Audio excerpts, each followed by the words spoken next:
There was quite a large change at that time, and the board at the time did what I thought was a really good thing. They employed a professional facilitator and consultant to take not just the members of the association, but they invited all the chiropractors in Australia to go through a consensus process. And so he travelled to each capital city and spent a day with all the members who wanted to come. And so we came out of that process after a year with very, very clear core values, core purposes, vision statement coming from the members. And then Laurie completed his term, and then Andrew Lawrence did 2 terms. Andrew is to a certain extent the quiet achiever. He has good political savvy. He has a quiet persistence and a good ear to listen to the membership. He's been president twice, but he's been on that board forever. How do you acknowledge someone who hangs around to see that there is consistency and stability in the presence and existence of a board? It's usually that Andrew is president or someone else is. That's how you can explain it. He has a really, really good brain. And so Andrew is a very deep and clear thinker about chiropractic and the politics. Andrew is very stable influence, and he can see things that other people like me can't see. So he was very, very good in that area, really good. So one of the things that has been always important to us is accreditation, education, making sure that it's at a high level of delivery. And so in Australia we had an accrediting agency, but it wasn't really integrated into the Australian educational system. So we had the 2 accreditation bodies, the ACCE and the JEC. So each university would have to go through an accreditation process with both bodies if they wanted to have accreditation for their graduates to register in all jurisdictions. It was Laurie Tassel who asked me to, he said they were going to hold a consensus conference and involve all the people involved in the profession and accreditation and the institutions to come up with a way forward to get one body. We were able to pull it together by consensus, and we came up with the CCEA. Once again, it was a step forward, a lifting up of the profession to be more in line with the mainstream educational system.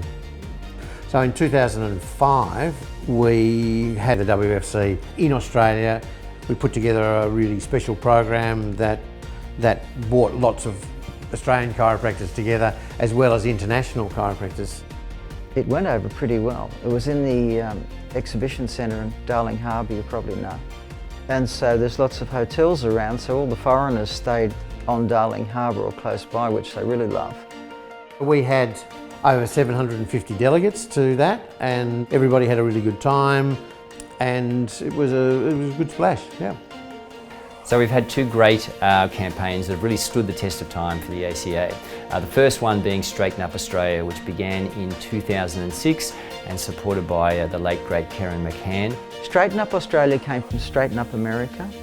When we saw that demonstrated at the WSC, we thought it was so great.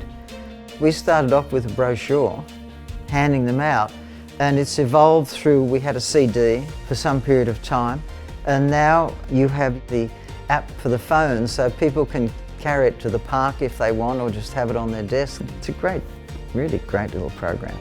Dennis is a character. Dennis is a real character. He's very enthusiastic. He was very personable. He was also doing his best to include a very female presence within the association, because he could see, along with the rest of us, he could see that the profession was very quickly becoming female dominant in the number of graduates. So he was very interested in getting a different perspective in how to actually put that into place. Yeah, enthusiastic is how I would describe Dennis. Unfortunately, we didn't make it officially to the Sydney Olympics in the year 2000, but we did make it in a big way to the World Masters Games in 2009. We had, through our special interest group, Sports Chiropractic Australia, they were really involved there the athletes there, they were very happy to have chiropractic available, because quite a few of them were getting chiropractic back home wherever they came from, and so we had people there, portable tables, the whole deal. And so that worked really well. Happy birthday. Happy birthday. Happy birthday. Happy birthday. Happy birthday now, and lots of other very happy birthdays in the future.